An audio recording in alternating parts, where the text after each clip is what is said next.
আপনারা জানেন আমি বিএনপির নানা ইস্যু নিয়ে আলাপ করতেছি, বিএনপির রাজনীতির সাথে আমার দ্বিমতের জায়গাগুলো তুলে ধরতেছি। বিএনপির অনেকে বলতেছেন যে আপনি জামাতের কথা বলেন না কেন, অনেকে ভাবতেছেন কেন নাকি বিএনপির পিছে লাগলো, ওই যে ওইটার মতো, ওই যে কইছিল না হানিফের পোলা বারবার শুধু আমারই পিছে কেন, এই যে শুনেন আর মানুষ পান নাই, বারবার শুধু আমার উপরেই, বারবার শুধু আমার উপরেই কেন কেন।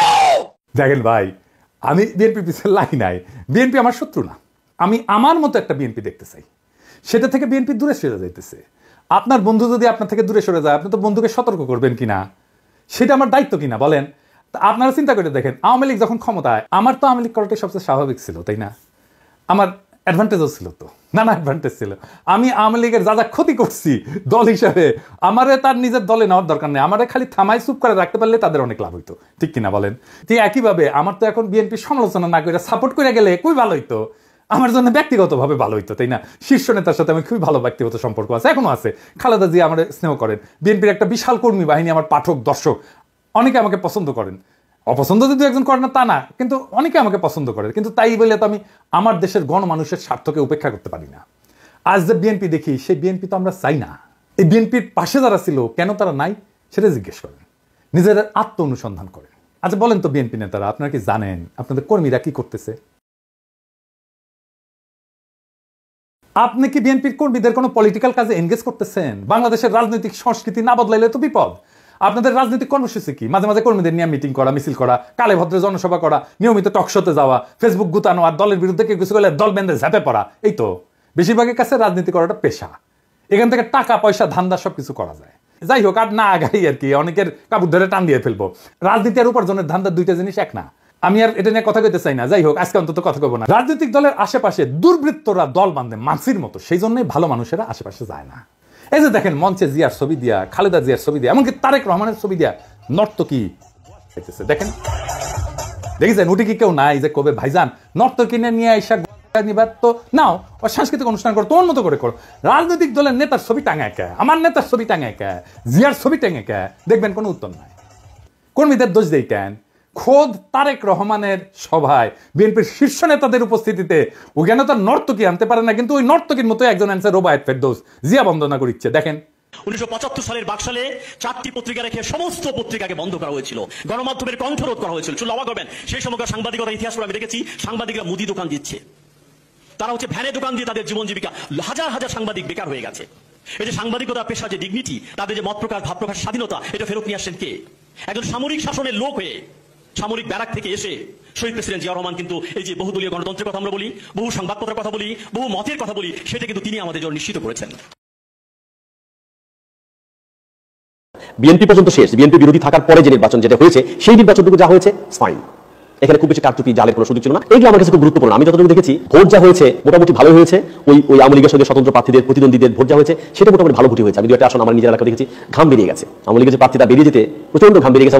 এই রোবায়েত ফেরদৌসের জিয়া বন্দনা, এটা তো ওই নর্তকীর গোয়া নাচানোর চাইতে অশ্লীল। রোবায়েত ফেরদৌস বিএনপি ক্ষমতা আসলে সার্ভিস দেবে বিএনপির, তাতে কোনো সন্দেহ নাই। হ্যাঁ, কিন্তু বিএনপির কেন এরকম একজন লুম্পেন ইন্টেলেকচুয়ালকে মঞ্চে জায়গা দিতে হয়, এইখানেই সংকটটা, বুঝছাও? আবার দেখেন, এই যে মোয়াজ্জেম হোসেন আলাল, অত্যন্ত শ্রদ্ধাভাজন রাজনৈতিক ব্যক্তিত্ব, আমি অত্যন্ত পছন্দ করি উনাকে। উনি কইতেছেন জয় বাংলা আওয়ামী লীগের স্লোগান না, মুক্তিযোদ্ধাদের স্লোগান। তার মানে বিএনপি জয় বাংলা স্লোগান দিবে মুক্তিযুদ্ধের নামে। তাছাড়া জয় বাংলা স্লোগানকে ডিফেন্ড করতে আসে কেন আলাল ভাই বলেন তো? উনি তো ছোটখাটো নেতা না।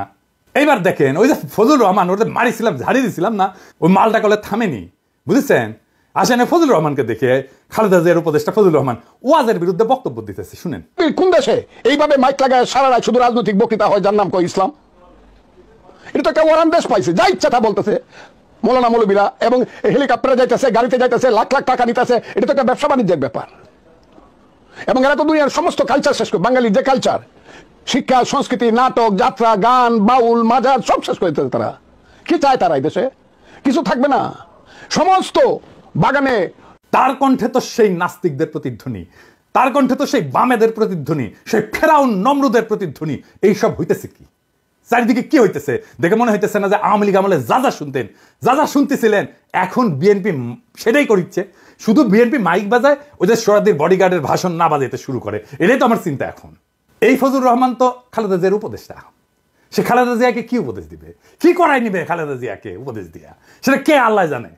আপনি এখন কইবেন খালেদা জিয়াকে কইলেই শুনবেন উনি। আপনাদের একটা জিনিস জানায় রাখি, উনি খুবই ডেমোক্রেটিক লিডার। উনার আশেপাশে দায়িত্বশীলদের পরামর্শ উনি শোনেন এবং সে অনুযায়ী কাজ করেন।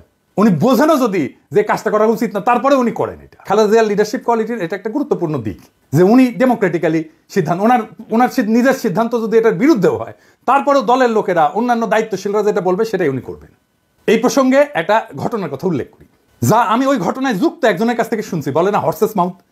বিষয়টা জানলে আপনারা বুঝবেন কেন আমি ফজলুর রহমানের এই অ্যাটিটিউডে বিচলিত হচ্ছি। গল্পটা আর এক ফজলুর রহমানকে নিয়ে, বীর ফজলুর রহমান, বিডিআর এর জেনারেল ফজলুর রহমান। আপনারা ওনাকে চেনেন, রেসপেক্ট করেন, কিন্তু আমি জানি না যে ওনার সমস্ত কীর্তি, ওনার সমস্ত গৌরব এটা জানেন কিনা। উনি মুক্তিযোদ্ধা ছিলেন, উনি মাদ্রাসা পড়া ছাত্র কিন্তু ব্যাকগ্রাউন্ডে, এবং বিডিআরে থাকাকালে তার নেতৃত্বে 2000 সালে বাংলাদেশ এবং মায়ানমারের মধ্যে একটা যুদ্ধ হয়েছিল, নাভ যুদ্ধ বলে। বাংলাদেশের একজন সেনারও মৃত্যু হয়নি, কিন্তু মায়ানমারের 650-র উপরে সৈন্য নিহত হয়েছিল। মায়ানমার পরাজয় মেনে নিয়ে শান্তি চুক্তি করছিল। 2001 সালে ভারত একটা জায়গা জোরপূর্বক দখল করে নিয়েছিল, সিলেটের পাদুয়ায়। এটা উদ্ধার করে 72 সালে এটা দখল করছিল। 72 থেকে 2001 সাল পর্যন্ত বিএসএফ এর দখলে ছিল ওই অঞ্চলটা, বাংলাদেশের ভূখণ্ড।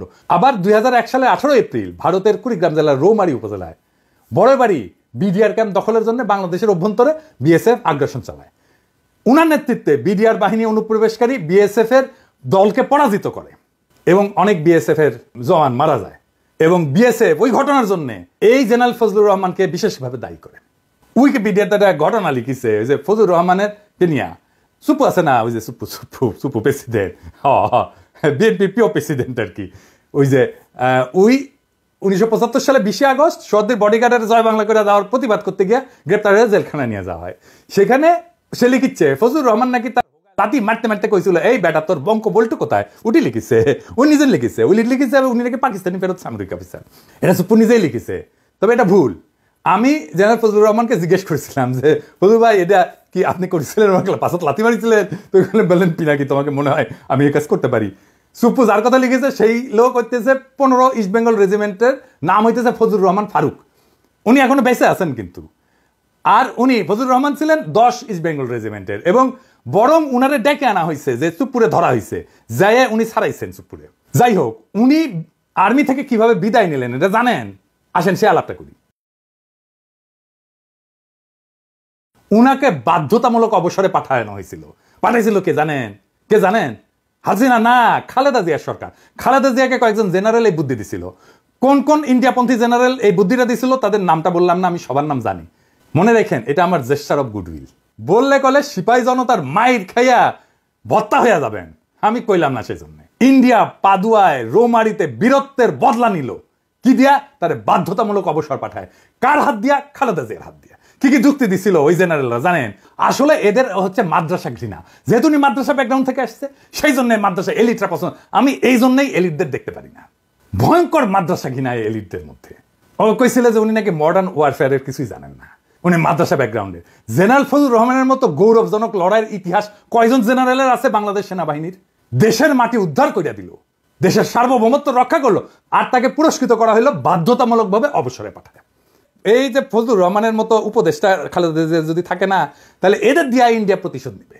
খালেদা জিয়ারে যেমন করে সাইন করে দিছে বাধ্যতামূলক অবসরে ফজলুর রহমানের, তারেক রহমানও সাইন করে দিবে। এখানেই আমার ভয়। বিএনপি শুধু না, জামাতকেও বলতেছি, জনগণের সাথে আপনাদের ন্যূনতম 4 দফার চুক্তি করতে হবে।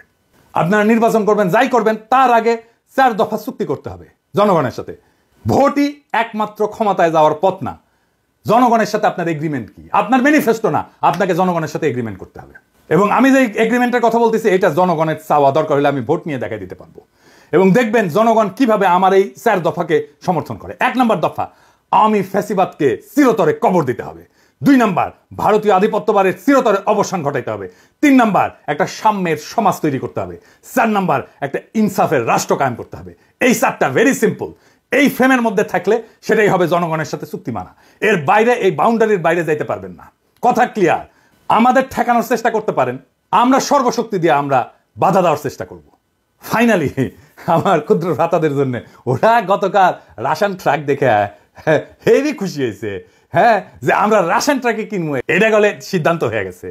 তো এটা হইতেছে রাশিয়ান ট্রাকের পেজ, এটা সাহেব দেখা দেন নানা মডেলের ট্রাক আছে এটি। হ্যাঁ দেখিস কত সুন্দর সুন্দর রাশিয়ান ট্রাকের মডেল দেখিস। হ্যাঁ হ্যাঁ দেখে দেখে আমার ক্ষুদ্র ভ্রাতাদের চোখ চকচক করছে, মনে হচ্ছে এখনই ঝাঁপে পরে ট্রাক চালাবি। হেভি ড্রাইভিং এর লাইসেন্স আছে বেটা, হ্যাঁ আগে লাইসেন্স হোক তারপরে ট্রাক চালানি। আচ্ছা এইটা সাহেব ট্রাকের ভিডিও দেখেন না এটা, হ্যাঁ দেখেছেন হাউস করিছে আমার ক্ষুদ্র ভ্রাতারা, ওই দেখবেন এরপরে ওই পেজে লাইক টাইক দিয়ে ভাইসে দিবি আর কি। দেখেন আরো দেখবেন, দেখেন এগুলা করবেন কি প্রিন্ট করবেন, প্রিন্ট করে হাঙ্গে বিএনপির ভাই করে দেখা করবেন যে টেম্পু স্ট্যান্ড নিয়ে ঝগড়া করে লাভ কি, পিনাকি দাদা তো তাকে স্ট্যান্ড বানাচ্ছে, ইটি আসো ইটি আসো।